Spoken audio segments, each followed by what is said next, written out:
തെക്കൻ കേരളത്തിന്റെ വിവിധ ഭാഗങ്ങളിൽ നിന്ന് ദിനംപ്രതി നൂറുകണക്കിന് തടിലോറികളാണ് പെരുമ്പാവൂരിലേക്ക് പോകുന്നത്. അമിത ഭാരവുമായാണ് ഒട്ടുമിക്ക ലോറികളും പോകുന്നത് എന്ന വിവരത്തിന്റെ അടിസ്ഥാനത്തിൽ MC റോഡിലൂടെ പോകുന്ന തടിലോറികളെ കുറച്ചു ദൂരം ഞങ്ങളും പിന്തുടർന്നു. ഒറ്റ നോട്ടത്തിൽ തന്നെ നിയമലംഘനം വ്യക്തമാണ്. ക്യാബിനേക്കാൾ ഉയരത്തിൽ തടി കയറ്റരുത് എന്നാണ് ചട്ടം. എന്നാൽ ഒറ്റ ലോറി പോലും നിയമം പാലിച്ചിട്ടില്ല.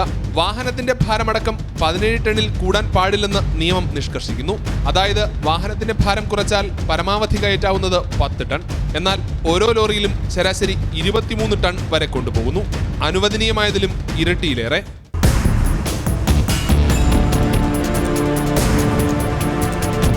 നിയമപാലകർ അറിയാതെയോ അവരുടെ കണ്ണിൽ പൊടിയിട്ടോ ആണ് ഇതൊക്കെ നടക്കുന്നത് എന്ന് കരുതിയെങ്കിൽ തെറ്റി. കിളിമാനൂരിൽ നിന്ന് പുറപ്പെട്ട ലോറി 35 കിലോമീറ്റർ സഞ്ചരിച്ച് കൊട്ടാരക്കരയിൽ എത്തിയപ്പോൾ ഹൈവേ പോലീസ് തടഞ്ഞു നിർത്തി.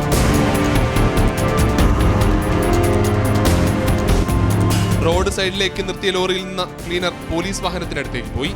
മിനിറ്റുകൾക്കുള്ളിൽ അയാൾ തിരിച്ചെത്തി. വാഹനത്തിന് പോകാനുള്ള അനുമതിയുമായി.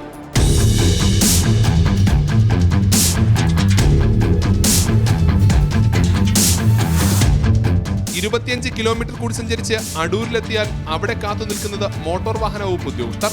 വരുന്ന എല്ലാ തടിലോറികളും ഇവിടെയും തടഞ്ഞു നിർത്തുന്നു. ക്ലീനർക്ക് പകരം ഡ്രൈവറാണ് ഇറങ്ങുക.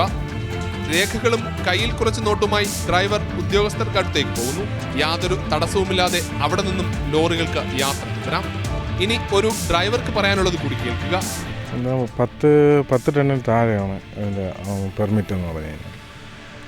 നമ്മൾ കൊണ്ടുപോകുന്നതെന്ന് പറഞ്ഞു കഴിഞ്ഞാൽ ഒരു 24 ടൺ വരെ, 22-23 ടണ്ണെങ്കിലും കൊണ്ടുപോയി കഴിഞ്ഞാൽ തടിയുടെ മുതലാളിമാർക്ക് അത് മുതലാവും.